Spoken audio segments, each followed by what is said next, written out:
Hi guys! Welcome back to my YouTube channel and I'm Sarah Jane Semi. Kaya for today's video. So for today's video, papakita ko lang sa inyo yung estimated revenue ng kinikita natin kapag madaming views is alam kasi nila is malaki na din yung kinikita. So magkano nga ba? Malaki nga ba? So, alamin natin. And kung gusto mo na itong topic, keep on watching. And kung bago pa lang sa akin channel, huwag mo kalimutang mag-like and subscribe. And click mo yung bell para updated ka na nga sa mga bagong video na i-upload natin. And simulan natin agad pagkatapos ng aking intro.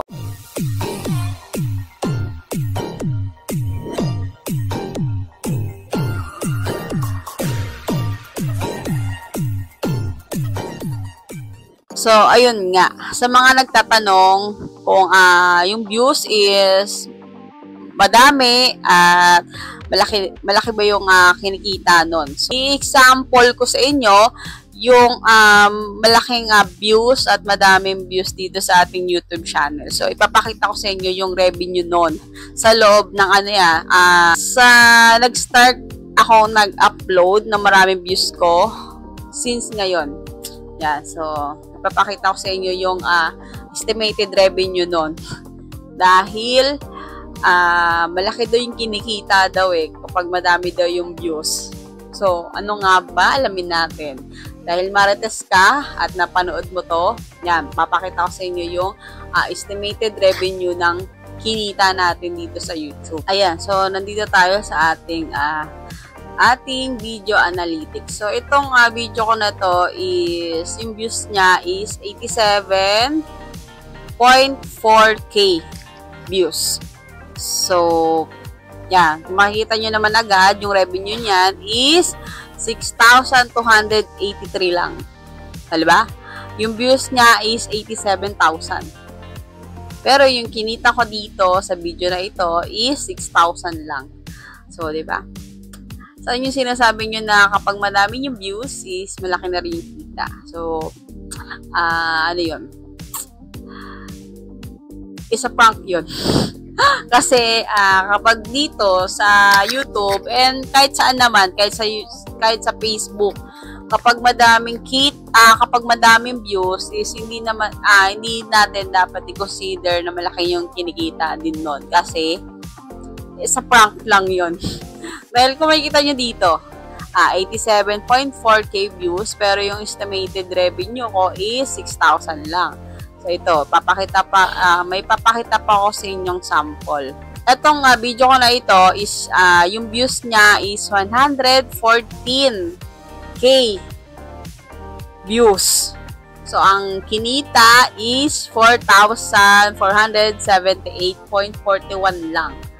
O, diba? Kitang-kita nyo naman yung diferensya niyan. Diba? And, depende po yan sa video. Kung ilan po yung ads na pumasok dyan, and sa mga hindi nag-escape ng ads natin, yan. O, diba? 114K views yan. Pero, ang estimated revenue na lang po niyan is 4,000. So, diba, napakababa lang. Kapag nag-viral po yung video nyo ng matagal, nag-viral yung video nyo ng, sabihin na natin, nag-upload ka ng video noong November. Tapos, na-viral yung video mo ng January na. So, ilang buwan na nakalipas. Is hindi po yun agad, hindi po yun malaki agad. So, maganda po kasi kapag yung upload video po natin is, kaka-upload lang natin is nag-viral, ayan po, matik po yan na malaki po yung revenue na papasok doon. Pero kung yung video natin is matagal na, nag-upload ka na, tapos matagal bago viral or matrending, yan, konti na lang po yung papasok dyan na revenue. Yun po. So, yung mga vlogger and mga content creator natin na mga big time, patulad nila Zainab, nila Kong, so, kada upload. The upload nila is million views agad. So, ano pang iniisip nyo doon, 'di ba? Napakalaki na yung pumapasok na revenue sa kanila and mga ads. So, tayo, small content creator and small YouTuber, naasa tayo sa maliit na views. So, nag-upload ako ngayon. Hindi naman ako nag-expect na mababiral yung video ko. So, yung kikitain ko dito is kakaperanggot lang sa mga kinikita talaga po nila. So, sa mga akala ng iba na yung kita ko is malaki kasi nga nag-YouTube tayo at kumikita na tayo sa YouTube is no. It's a big mistake.